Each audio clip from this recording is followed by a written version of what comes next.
Hello and welcome to an all-new GIJoe Order video. Randy here, and today we are going into the retro archives here, and we're looking at a vintage toy figure. A G.I. Joe figure. Okay, follow me here, because I am very much seeing on your faces. I can see it through the video. You're saying, Randy, this isn't a G.I. Joe. What are you talking about? Where is all the articulation? Yeah. You're probably looking for something that looks more like this guy. Yeah, this guy definitely looks more like the X-Men figures or other toys you would see from the day. But there is a reason for the size difference. G.I. Joe has gone extreme. Yep, we're looking at a GIJoe Extreme action figure, the toy and cartoon series from 1995. These toys were made by Kenner. This was part of the transitional period where Kenner was being absorbed by Hasbro.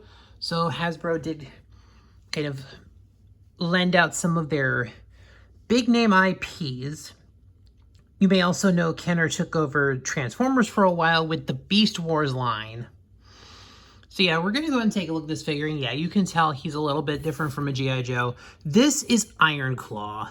He is the leader of the enemy faction SKAR. And honestly, he looks pretty good as far as paint details go. He's got this deep navy blue uniform, the skull mask, the menacing red eyes, the beret with a skull logo. Dude's got a thing for skulls. So he's got the shoulder pauldron here. He's got these pauldrons with bullets, silver detail on the belt, a lot of molded pouches, these forearm gauntlets. Really nice with the purple accents, the brown, the gold.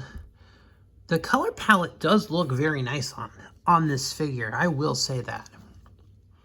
And these are, so the detailing on the figure is nice. I will absolutely give it that. As you can tell, he is different from G.I. Joe figures. Doesn't have the normal articulation that we're looking for. He's pretty much got 6 points of articulation. He's got your standard 5, the leg, each of the legs, the arm, the head. And he also has a rotating chest. There is a gimmick involving his weapon that we will get into very shortly here. But overall, as far as the detail and the sculpt, I like the figure. It's a very interesting figure. And he does look very menacing. I like how they kind of molded the tail of like his bandana to be kind of like his headband bandana. So it's kind of like flowing in the wind, looking a little more menacing. He does have some accessories, so let's take a look at those. He has a sword, which, to be fair, it's kind of a nice, intimidating looking sword. It's got a lot of serration. So yeah, anyone who's getting stabbed by this is not going to have a good day. By far, they are not going to have a good day. So, though it does go into... it does go into both of his hands, so, although the chest rotating action does allow you to do a few different things with it, so.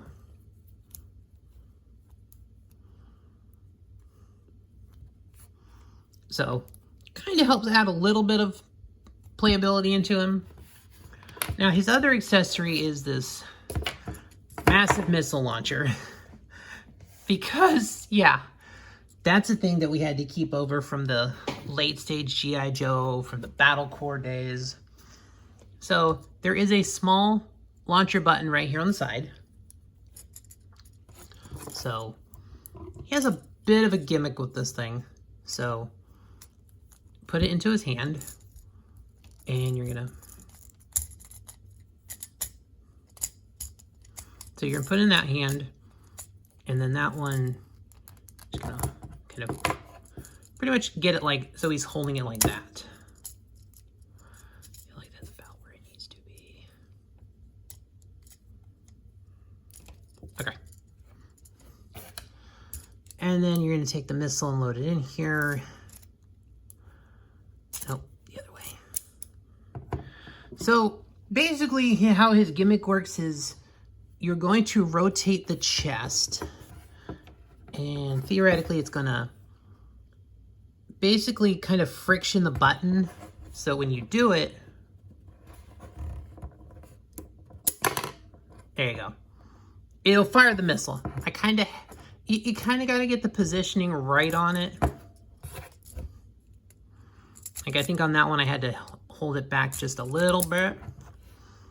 But if you have it in the exact right position, that's what it will do. It will launch the missile, because basically the button will kind of friction off of the pouches on his belt if you do it right, and it will fire the missile.